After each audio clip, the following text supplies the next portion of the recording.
sedisyon. O, yan. Yung nagsasabi ng mga katotohanan, kinakasuhan nyo. Nagkapilang si Tamba at Sandro sa ICI. Wala man lang kayong sinabi kung ano yung mga ginawa nila.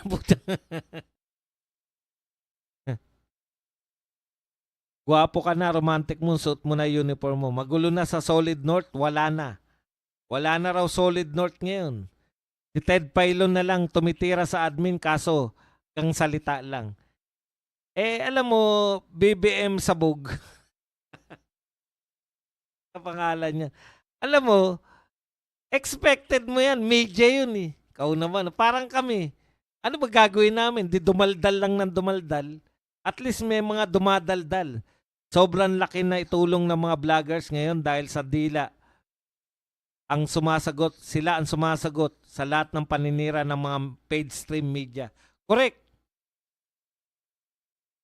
Sir Buds, pa-shoutout naman ang mga aircraft sheet metal mechanic ng Singapore Airlines Engineering Philippines dito sa Clark, Pampanga. Gomes Baltasar. Shoutout sa inyo. Sa inyong lahat dyan, mga taga Clark. Lalong-lalo na sa aircraft sheet metal. O dito po, taradyakan na yan si Tara. Payayamanin ka ng mga trolls, Boss Buds. Pinasok ka na. Posible bang si Sara Bongo sa 2026? May posibilidad bang Sara Bongo sa 2026? Ikaw ang gumagawa ng kwento dyan, ka magaling. Opo, magaling po ako magkwento.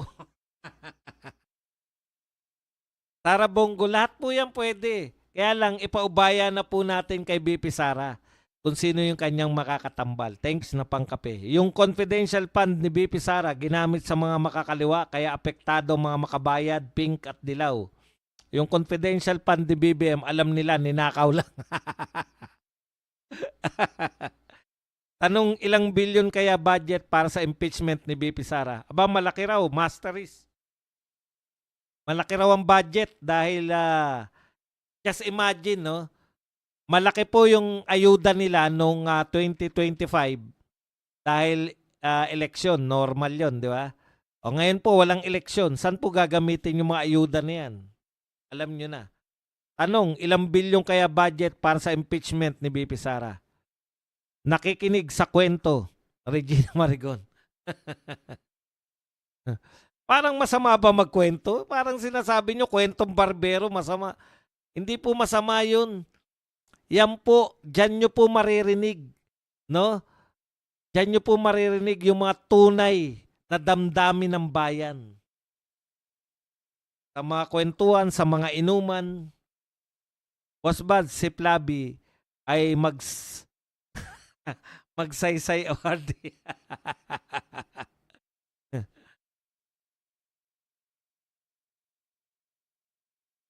Yung confidential fund ni Sara ginamit sa kakampi nyo na si Saldico. Aba, kakampi namin si Saldico, utot mo. Si Saldico ang numero 1 kalaban ni Inday Sara. Di ba? Bumaliktad lang yan, si Saldico, dahil siya na ang gustong idiin. Ikaw pala palagawa ng kwento eh.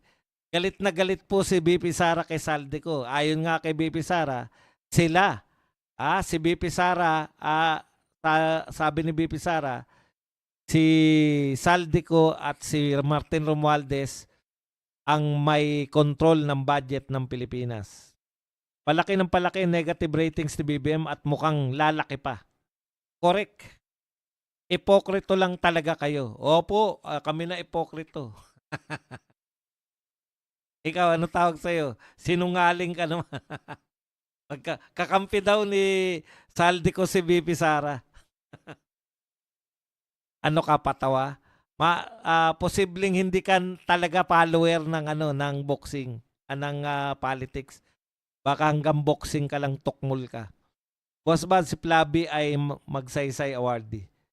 Totoo talaga sa bibig na huli ang isda, kay Auntie Claire mismo nanggagaling kinakasira nila. Correct na correct. Pero mo, maninira kay BP Sara, si Auntie Claire, si Shell Jokno, si Tabi. Bakit nga sobrang laki ng ayuda na yan? May ASIC, TUPAD, DSWD, etc. Natatanggap ba lahat ng mga tao yan?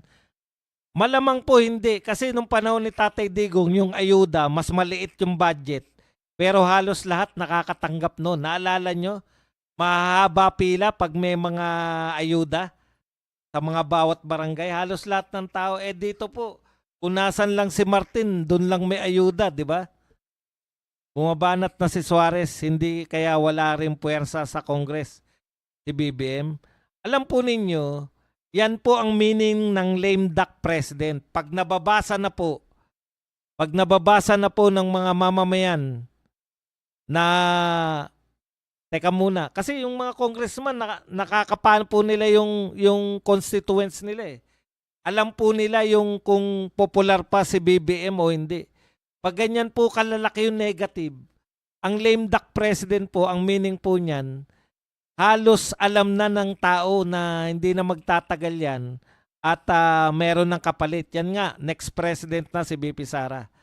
Kung tong mga congressman, karamihan po dyan ay baliktarin. Karamihan po sa mga congressman natin ay political butterfly. Unti-unti na po yan na hahanap ng paraan, gagawa ng paraan for political survival. 'Di ba? For political survival po yan. Kailangan po nilang kumapit sa next president. Pag may lame duck president na, alam na rin ng tao na meron na next president. Yan po si Vice President Sara Duterte. Okay, dito nga sa ibang banda, kahit sa Christmas party, politics ang usapan. Gigil na sa admin, lalo na sa flood control. Bumabanat yan. Ilocano ka, Boss Buds. Ang nanay at tatay ko po ay Ilocano. Ang dugo po namin talaga yan. Mga igurot kami. Kaya lang dahil dito na ako pinanganak. Pinanganak ako sa Caloocan. Lumaki ako sa Quezon City. At nagkaroon po ako ng asawa sa nag-high school at nagkaroon na ng mapapangasawa sa Bulacan na. Ayun.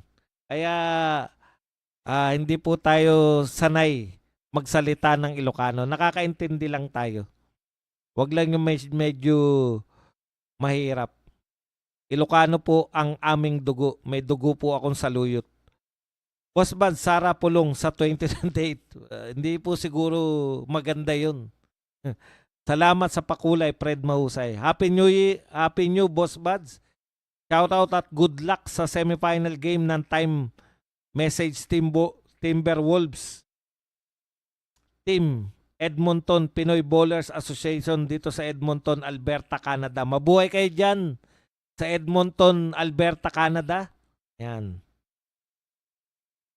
Si Ryan, Regine Marigon, thanks sa cappuccino. Mabuhay ka, Sir Buds. Renan Regis. Sara Duterte sa 2026. Uupo na ba si Sara Duterte bilang presidente sa 2026? Magiging pangulo na ba si Sara Duterte sa 2026? Alam niyo po, in general, pagka po may nangyari sa presidente, vice president po ang uupo. So, depende po pag may nangyari. Diba? Hindi natin alam ang buhay. Pero yung kung iniisip niyo po na si BP Sara po ay patatalsikin niya si BBM. Willing to wait po si BP Sara. Good PM Boss Buds, Wency Ferrer. Si BP Sara na lang ang alas ni BBM kaya siya presidente. Wilfred Riz. Kung impeach pa rin si BP ngayon 2026, totoo talaga na pro kabaliktaran ang progress kinokontra ng Congress. M. Sabog. Alam niyo po, sa tingin ko, hindi na po sila makakakuha ng kasindami ng pumirma ng unang impeachment. Baka hindi rin po matuloy yan eh. Ang mahirap niyan, baka mabaliktad pa. Baka si BBM pa dahil kung marami na pong bumabaliktad, kung feeling po nila ay talagang ano na po, baka magbaliktaran pa yung mga yan. Diba? Lalo pa silang mapasama. Kabuto, pumayat si Jay Gunggun, may FB yata. Kaya may TV. Kala ko FB. Sino angat ang nagsasabi ng daya lang si BPSID nung eleksyon? Kahit pagsamasamahin ng boto, Tuta Soto at Kikong Matsing, wala pa rin kalahati ng boto ni BPISD. Ako, Boss Buds, waray taga Tocloban pero kinahiya ko si Tamba. Ang tapang ng apog ni BBM, na-break niya record ni GMA sa pagkakaroon ng negative trust rating. Saan na kaya yung mga sumisigaw ng Marcos magnanakaw? Kakampi na po ni Marcos. Pero kakampi po ni Marcos yan ngayon lang. Dahil pare-pareho silang anti-Duterte. Alam niyo naman, sana, Boss Bad, si Boeing ba lame duck na rin?